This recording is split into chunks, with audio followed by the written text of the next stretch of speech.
watching. Don't forget to like, comment, share and subscribe to Mufti Tariq Masood, famous scholar. ठीक है। देखो, हकीमों की सेहत अच्छी होती है ना, बार बार कहता हूं मैं। हालांकि रिसर्च डॉक्टरों की ज्यादा है, हकीमों की रिसर्च कम है। मुशाहिदे पर मबनी हकीकत है, सेहत डॉक्टरों की इतनी अच्छी नहीं है जितनी हकीमों की। मैंने पिछले बयान में भी कहा, अभी 71 ईयर्स ओल्ड एक हकीम साहब आए थे और हमने उनको मशवरा दिया कि आप एक और शादी करें, फौरन तैयार हो गए। बीवी का इंतकाल हो गया था उनकी, तो और बिल्कुल सही, कोई बीमारी नहीं, ना शुगर ना ब्लड प्रेशर, कोई बीमारी नहीं, फिटफाट अपनी क्लिनिक में बैठते हैं। वह हैदराबाद में है और भी कई, मैंने हकीम मुरसलीन को देख लें आप, इंतकाल ही नहीं हो रहा माशाअल्लाह, अल्लाह और लंबी उम्र दे।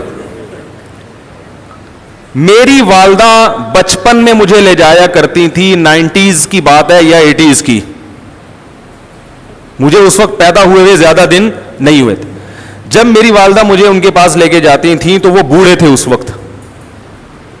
सन 2007 में मेरा गला खराब हुआ, ठीक ही नहीं होके दे रहा, एंटीबायोटिक खाई, बहुत इलाज की कोशिश की मगर गला ठीक नहीं हुआ।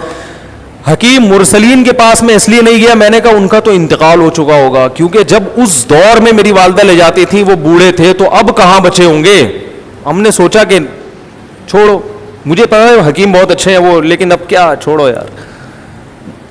किसी ने बताया कि जिंदा है, मैं चला गया, अल्हम्दुलिल्लाह। वो मैं बैठा, उन्होंने नब्ज़ पकड़ी है और मुझे कारमीना लिख के दे दी ये जो आम हाजमे की दवा होती है, और एक दो ऐसी 25 रुपए की दवा दी होगी 2007 में, और मैं ठीक हो गया। 2 दिन दवा खाई है, गला सेट हो गया। तो खैर फिर क्या हुआ है, फिर मैं 2014 में मेरे पेट में कोई बीमारी हुई है, क्या मसला था मुझे अभी याद नहीं कि मलेरिया था क्या था, वल्लाहु आलम। तो मैंने कहा अब तो इंतकाल यकीनन, क्योंकि बिल्कुल भी चांस नहीं था ना कि यार वो जिंदा रहेंगे। क्योंकि जब मैं 2007 में गया तो उनके बेटे बूढ़े हो चुके थे, जो उनके साथ बैठे हुए थे मतब में, उनकी दाढ़ियां सफेद हो गई थी।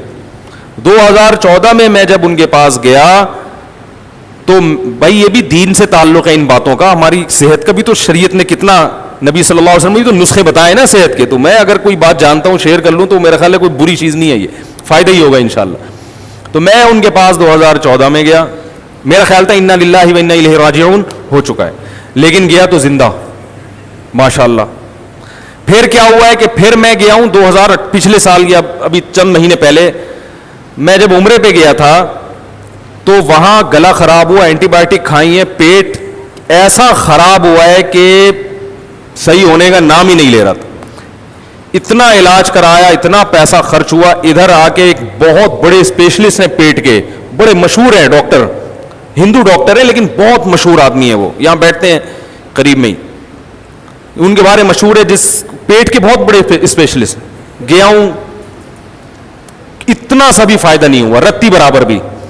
हकीम मुरसलीन के पास इसलिए जा रहा था, मैंने कहा था इनका इन्ना लिल्लाह, क्योंकि जब 2014 में ये, वो तो इत्तेफाक से गरीबी थी कि जिंदा दरियाफ्त हुए, किसी ने मुझे बताया कि जिंदा है, मैं चला गया, वाकई जिंदा थे। मुझे उन्होंने दवा लिख के दी है, आप यकीन करेंगे 1.5 से 2 दिन लगे मुझे ठीक होने में, मेरा पेट सही हो गया।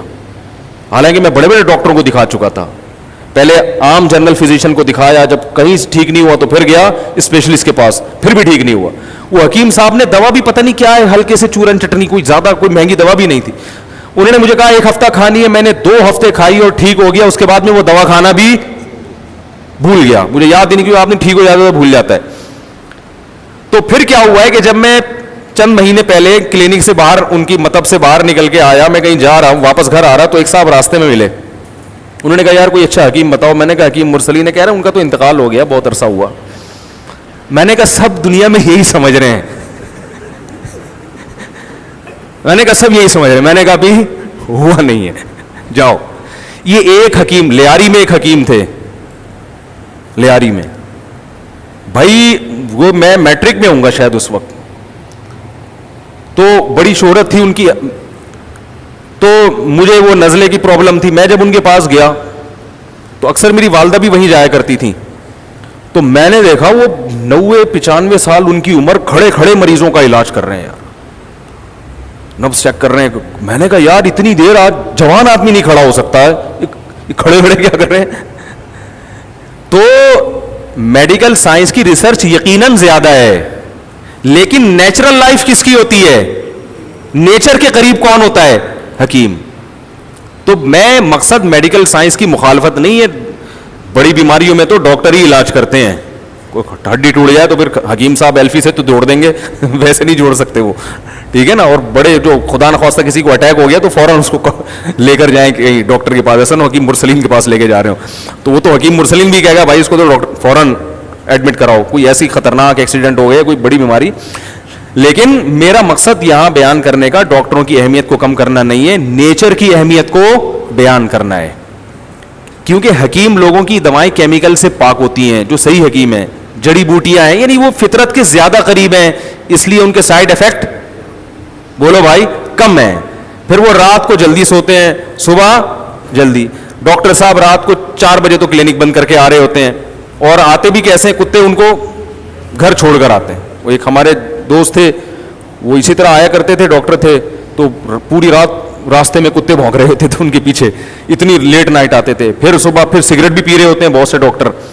तो फिर एंटीबायोटिक के अपने मुज़िर असरात हैं, उसके साइड इफेक्ट अलग हैं।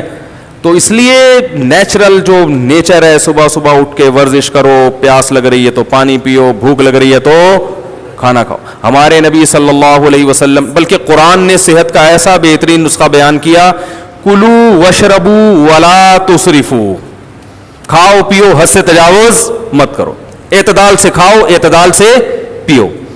मसला खराब होता है जब हम हुदूद से तजावुज करते हैं, खाना ऐसे खाते हैं